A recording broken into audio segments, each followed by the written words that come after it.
Hi guys, welcome to my channel.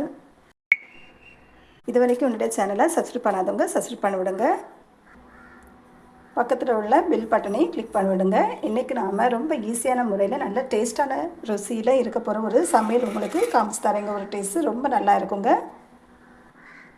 மீனை நல்லா wash பண்ணி நீட்டாக அழகாக கொண்டு வந்திருக்கீங்க. மிக்ஸி ஜாரில் தேங்காய் மசாலா எல்லாம் சேர்த்து நல்ல ஃபைன் பேஸ்ட்டில் அரைச்சி கொண்டு வரலாங்க. கொஞ்சமாக தண்ணி சேர்த்துக்கோங்க. புளியை பச்சை தண்ணியில் ஊற வச்சுருக்கேங்க. நீங்கள் சுடு தண்ணியில் ஊற வச்சோம்னா அது உங்களுடைய விருப்பங்க. ஆனால் நான் பச்சை தண்ணியில் தாங்க ஊற வச்சுருக்கேங்க. இப்போ தேங்காய் கூட மிளகுத்தூள், மல்லித்தூள், சின்ன சீரகம், மஞ்சள் பொடி, சின்ன வெங்காயம் சேர்த்து கொஞ்சமாக தண்ணி விட்டு மசாலாவை ஆட்டி எடுக்கலாங்க. நல்லா மை மாதிரி அரைச்சி கொண்டு வாங்க. மசாலாவை நல்லா மை மாதிரி அரைச்சி கொண்டு வந்துட்டோங்க. இதை ஏற்கனவே வாஷ் பண்ணி வச்சுருக்கோம் இல்லை மீன், அதில் சேர்க்கலாங்க.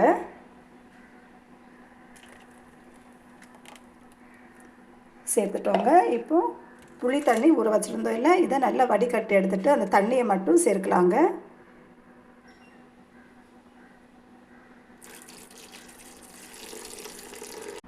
சுவைக்கு உப்பு சேர்த்துக்கோங்க. தேவையான அளவு உப்பு சேர்த்துக்கோங்க.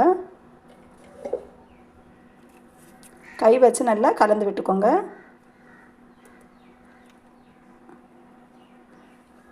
உங்களுக்கு மீன் குழம்பு அதிகம் தேவை, குறைவாக தேவை, அதுக்கேற்றவாறு தண்ணீர் சேர்த்துக்கோங்க.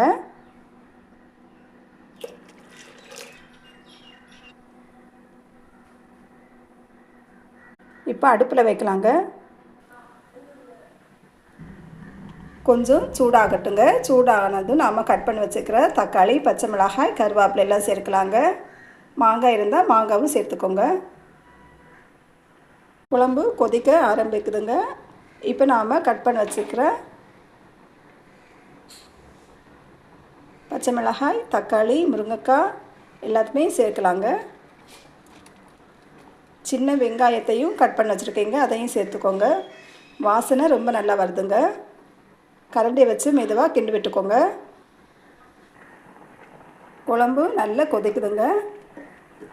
வாசனையும் ரொம்ப நல்லா வருதுங்க. வாரத்துக்கு 3 days ஆகுது மீன் எடுத்து குழம்பு வச்சு சாப்பிடுங்க. மீன் ரொம்ப உடம்புக்கு நல்லதுங்க. மீன் குழம்புக்கு தாளிப்பு ரெடி பண்ணலாங்க. மீன் குழம்பும் நல்லா கொதிக்குதுங்க. இந்த ஸ்டேஜில் செக் பண்ணிக்கோங்க. உப்பு காரம் எல்லாம் கரெக்டாக இருக்கானே செக் பண்ணிக்கோங்க. புளியெல்லாம் ரெடியாக்கி வச்சுருக்கோம் இல்லை மீன் குழம்பு அதில் சேர்க்கலாம். டேஸ்ட்டான சுவையில் மீன்